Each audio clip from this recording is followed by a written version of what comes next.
Hey guys, what's up? Welcome back to the channel. It's Cynicalex, and the Transcended Selector is finally here. The 8-year Homecoming Part 2 Extended Anniversary Director's Cut Edition has arrived, as it does every year.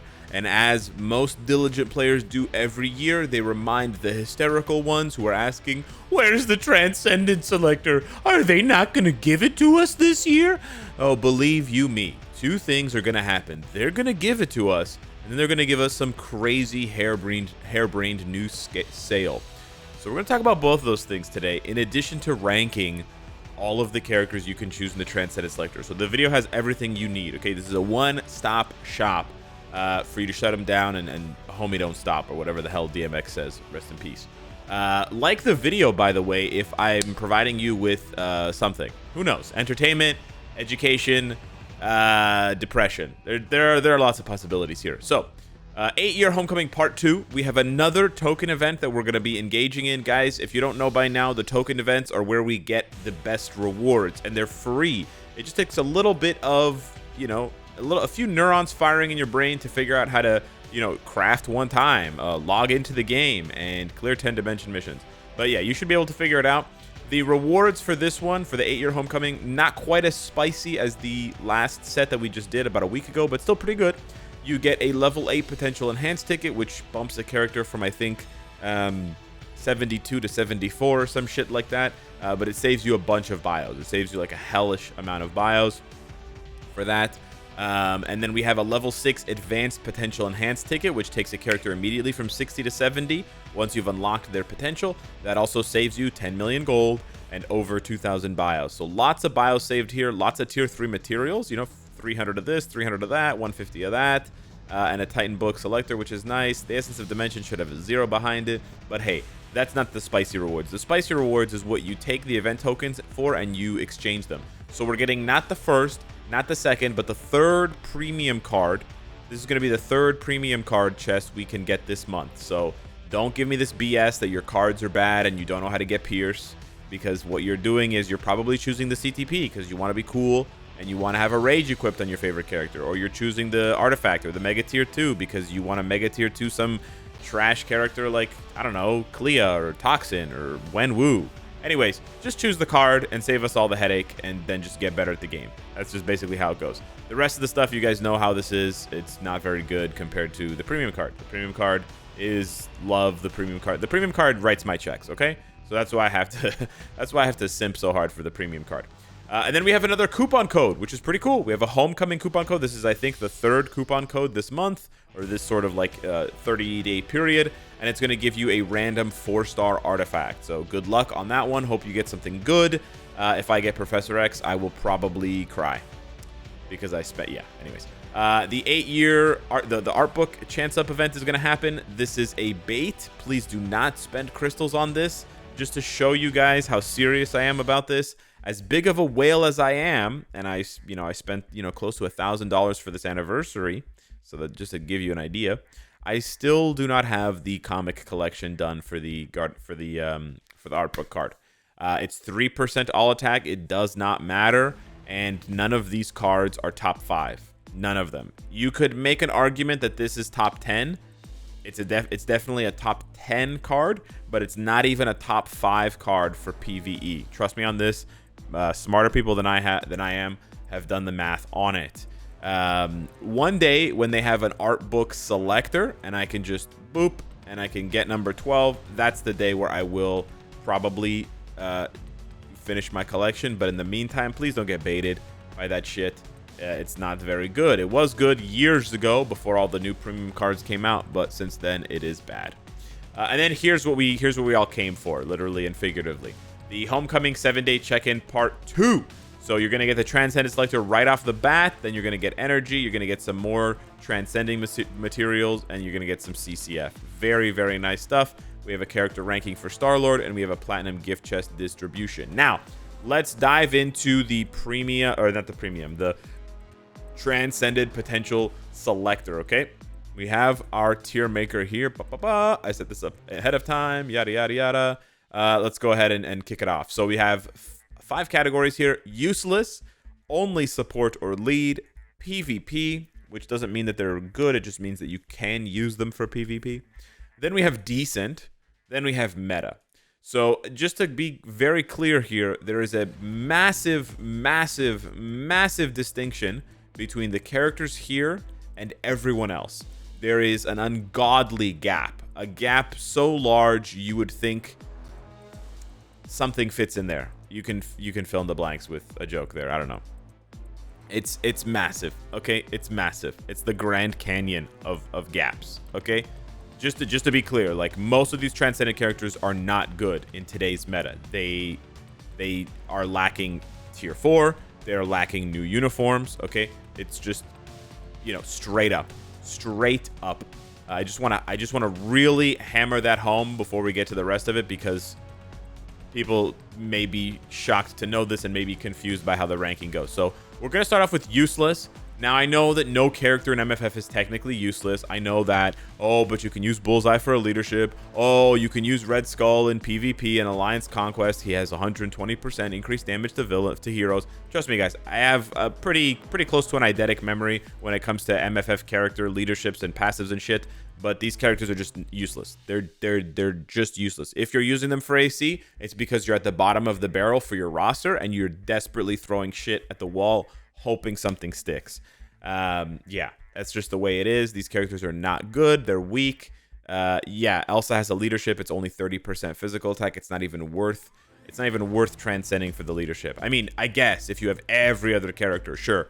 Don't waste your transcendent selector on a character you already have, because you're just going to get bios. Don't let it expire. I'm not saying that, but I just want to be very clear with the expectations. If you transcend Jessica Jones, she ain't doing nothing for you, dog. She's a support. She's not even a lead. She's a support for Luke Cage and Daredevil in a full defenders team, which is like a tier 3 meta team for not like a tier 3, like a third string meta team for Alliance Conquest. Not a first string, not a second string. It's like a third string, maybe a fourth string. So yeah, Sif, amazing leadership, amazing. Honestly, you could argue that she's meta. She's just an amazing lead and support. You know what? Screw it. I'll put her in meta just because how good her lead and support is. But yeah, she's just a lead and support. Just to be clear, she's not a strong damage dealer. She's just a lead and support, but her lead and support is god tier. Medusa is only for Inhumans, but her leadership does apply to Universals, so that is nice. We already talked about Jessica. And then Thing is only for the Fantastic Four, who are none of which are meta right now. The best member of the Fantastic Four is Human Torch, and he is just decent. And I'm not even going to say good. It's not good. He's decent. You know who else is decent but got a uniform recently? War Tiger. Do you know why he's not better? Because he didn't get tier 4, and we have like 30 tier 4 combat types. So yeah. There's ways, literally you could sneeze on a combat type and he'd probably be better than War Tiger. Hulkbuster, great leadership for Iron Man, so you could definitely put him here. Also has a support tag for machine types, so he's got really good stuff there. I'm going to put him in decent because he's all of those things, and he's not bad for Alliance Conquest with his third skill, counter attack. But yeah, you could definitely put him in either one of these categories. But like I said, and like I'm sort of highlighting and reinforcing, a lot of these buffs are niche. They apply to just a handful of characters, outside of Sif, of course, because she's god tier. So just, you know, be careful when you're buying these characters and hoping that they buff a large percentage of your roster. Silk is decent. Damage-wise, she's probably the best of these four if you have her uniform.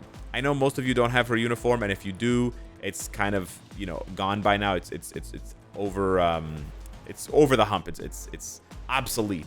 So honestly, she should probably be here. But yeah, okay, yeah, I guess if you have her uniform and don't have her transcended for whatever reason, yeah, she's probably the 5th best option out of everyone on the list. It's kind of weird that you do that, but that's not my business. PvP, America Chavez, very good. She also has a support buff with the HP, but she's also solid for PvP with the counter that she has on her third skill. She can surprise you with some takedowns. Luke Cage, still a good threat as a PvP physical reflect pylon. And then Swordmaster sucks. Let's be honest. He's probably here, but he can have access to iframe ignore if you have his artifact. It's a pretty cringe way of saying he's good for PvP. Not even good, that he's functional for PvP.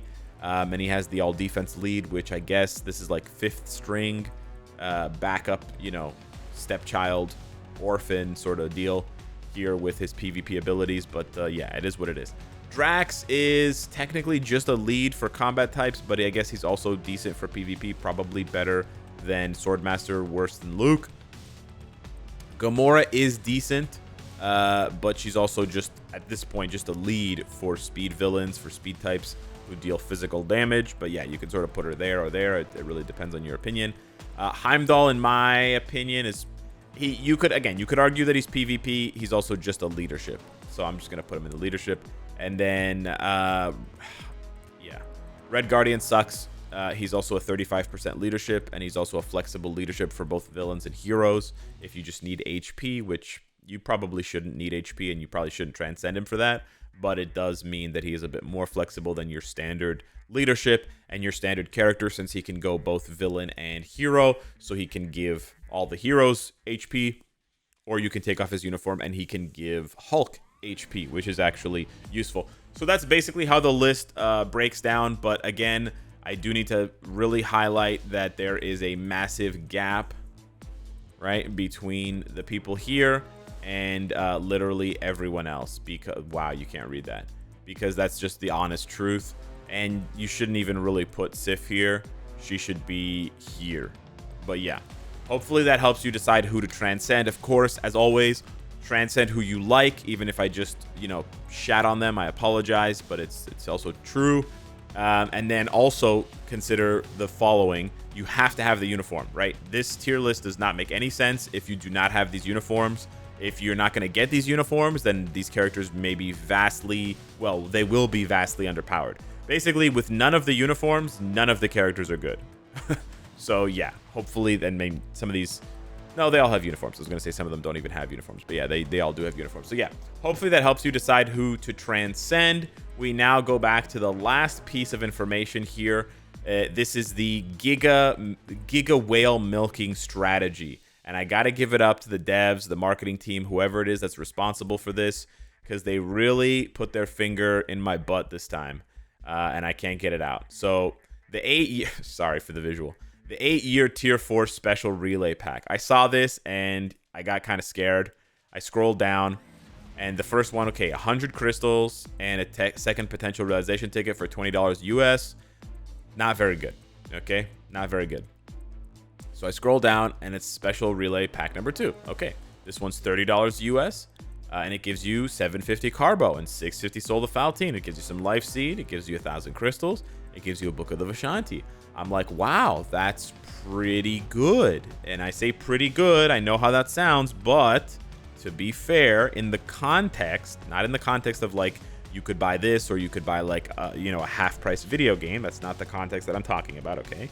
I'm talking about it in the context of the regular tier 4 pack. So the regular tier 4 pack, you can see there for 55 Canadian, it gives you just a little bit more. So this one's 30 US, which I think ends up being like 40 Canadian. Anyways, it's cheaper, right? It's cheaper. So for a lot more, for like $15 more, you only get 200 Carbo, you get 250 Soul of the, or 150 Soul of the Faltine. You get actually less seed, or a little bit more seed, 420. Instead of 350, but then you get the same number of crystals. Basically, it's 110 versus 100, and you get the Vishanti selector and the ticket. What I'm trying to say is these are the best, and I'm not even done with the relay, but these are the best tier 4 packs we've seen in the game since tier 4s were announced. I'm not happy about it. I'm not telling you to buy it. I'm just letting the whales know that they're finally easy, you know, they're easing up the tap just a little bit for the paying players, not for the farming players. For the farming players, we're still waiting for that tap release, that valve, that pressure release.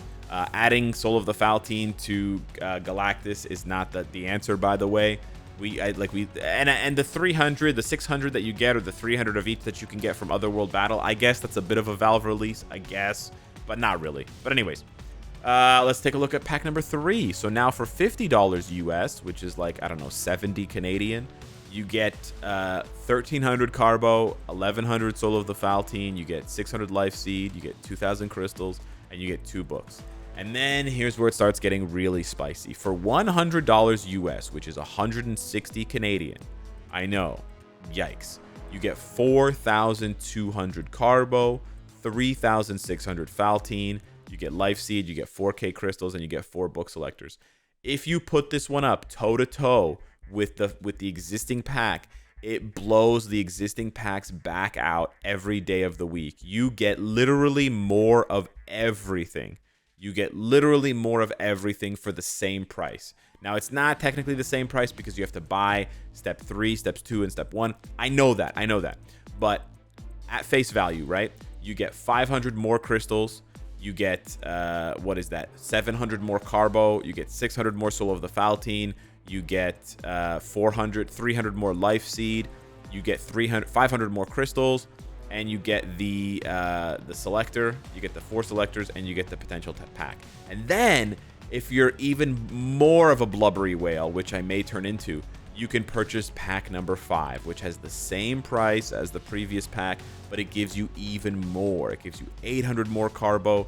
It gives you 500 more crystals. Yeah, this is dirty. This is so dirty. This is so dirty. But yeah. You could tier to a few characters. You could tier to like 2.5 characters with this. Yeah. So that's the state of things. They got us, boys. I'm gonna have to lock my phone up to not buy this pack. Basically, it's gonna be a tough one to avoid. So yeah, that's what's coming. Some great free stuff and some great paid stuff if you're in the hobby of funding the servers for the game. And if you are one of those people like myself, I appreciate you, but please, spend responsibly. I never want to come off as like a guy who, or not even a guy, like I don't ever want to come off as a content creator who's like encouraging you to spend money. I'm a little floored by how much better that deal is than the shit we've seen for the past year, right? For a year, we've been seeing this shit in the shop, and sadly, I've purchased this shit more than a few times. Like, I think 5 or 6 times I've purchased it. So it's a bit embarrassing, to be honest, but yeah. Anywho, hit me up in the comments down below. Let me know what you think. Transcendent Selector, who you gonna choose, baby doll? Thanks for watching. Again, smash the like button. It helps out the channel tremendously, and I'll see you in the next one. Take care.